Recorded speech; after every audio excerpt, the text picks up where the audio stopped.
তো আদম আলাইহিসসালামকে আল্লাহ প্রথম নবী করে পৃথিবীতে পাঠালেন। ওনাকে জান্নাতে সব খাইতে বললেন যে সব খাও, একটা গাছের কাছে যেও না। কিন্তু শয়তান সে তার মিশন নিয়ে আসছে। সে আদম আলাইহিসসালামকে ভুলভাল বোঝালো, আদম আর হাওয়াকে, যে একটা কাজ করো, আল্লাহ তাআলা তোমাকে না করছে কেন জানো? আল্লাহ তো চায় না তুমি জান্নাতে থাকো, আল্লাহ চায় তোমাদেরকে দুনিয়াতে পাঠাই দিবে।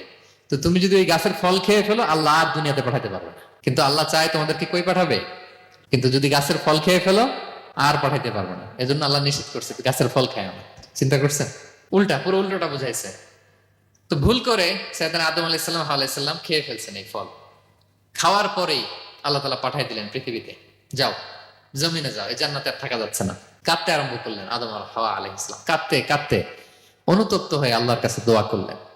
তো পুরো আদম আলাইহিসসালামের জিন্দগির সবচেয়ে বড় শিক্ষা হচ্ছে রিপেন্টেন্স, অনুতপ্ত হওয়া। কি হওয়া? অনুতপ্ত হওয়া। আমরা ভুল করব, কুল্লুকুম খাত্তাউন, আমরা সবাই পাপী। সবাই কি পাপী? কে পাপ করি না? আমরা সবাই পাপী।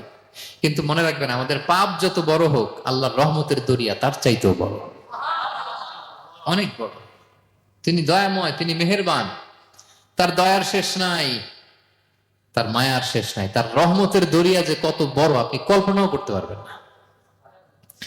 শয়তান আর আমাদের মধ্যে পার্থক্য হচ্ছে, শয়তান পাপ করে পাপে অটল থাকে, কিন্তু বিশ্বাসীরা পাপ করার সাথে সাথেই ক্ষমা চায় কার কাছে? এটা হচ্ছে আদম আলাইহিসসালামের জীবনী থেকে আমাদের জন্য সবচেয়ে বড় লেসন। সাইয়েদনা আদম আলাইহিসসালাম উনি ভুল করে যখন বুঝতে পারলেন, অনুতপ্ত হলেন, চোখের পানি ছাড়লেন। 2 ফোঁটা পানি আল্লাহর কাছে সবচাইতে প্রিয়। এক হচ্ছে জেহাদের ময়দানে মুজাহিদের গা বেয়ে ঝরে পড়া রক্তের ফোঁটা, 2 হচ্ছে অনুতপ্ত বান্দার চোখের পানির ফোঁটা। অনুতপ্ত বান্দা নিজের ভুল স্বীকার করে মাথাটা নিচু করে চোখের পানি ছেড়ে দিয়ে যখন আল্লাহর কাছে কাঁদে, তার চোখের পানি চোখ বেয়ে নাকের ডগা বেয়ে জমিনে ড্রপ করার আগেই আল্লাহ তার সব গুনাহ মাফ করে দেয়। সাইয়েদনা আদম আলাইহিস সালাম কাঁদতে আরম্ভ করলেন, কাঁদতে কাঁদতে অনুতপ্ত হয়ে দোয়া করলেন, রব্বানা যালামনা আনফুসানা ওয়া ইল্লাম তাগফির লানা ওয়া তারহামনা লানাকুনান্না মিনাল খাসিরিন।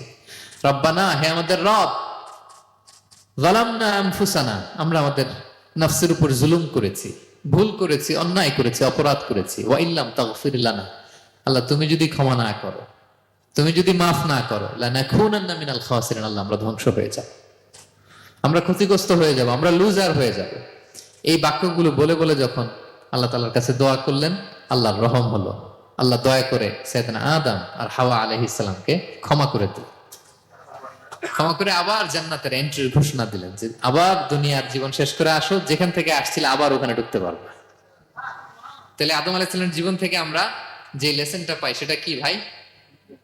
বলেন বলেন। অনুতপ্ত হওয়া, রিপেন্টেন্স। আমরাও যদি জীবনে ভুল করি কি করবেন? ভুলের উপর অটল থাকবেন? অনড় থাকবেন? একগুঁয়ে ধরে বসে থাকবেন? সীমা লঙ্ঘন করবেন? আমরা ক্ষমা চাইব। কার কাছে ক্ষমা চাইব? ক্ষমা দেওয়ার জন্য তিনি বসে থাকেন। শেষ রাতে আল্লাহ প্রথম আসমানে চলে আসেন। প্রথম আসমানে এসে ডাকতে থাকেন, আলা মিন মুস্তাগফিরিন আগফির আলা, কে ক্ষমা চাবা? কে পাপ করেছে, জুলুম করেছে, বলো, আমি ক্ষমা দেওয়ার জন্য আসছি। আলা মিন মুস্তারজিকিন আরযুক আলা, কার রিজিকের দরকার, কার চাকরি নাই, কার ব্যবসা মন্দা, আমার কাছে চাও, আমি আল্লাহ বাড়িয়ে দেব। কার কি লাগবে বল, আমি দেবো। আল্লাহ তাআলা দেওয়ার জন্য আসছে, আমি নেয়ার জন্য উঠতে পারি না। আহা, আমরা যেন আল্লাহ তাআলার কাছে চাই বেশি বেশি, এবং ভুল করলে যেন আমরা অনুতপ্ত হই। ভুল করলে আমরা কি হব? সাইয়েদনা আদম আলাইহিস সালামের জীবন থেকে আমরা এটা শিখলাম।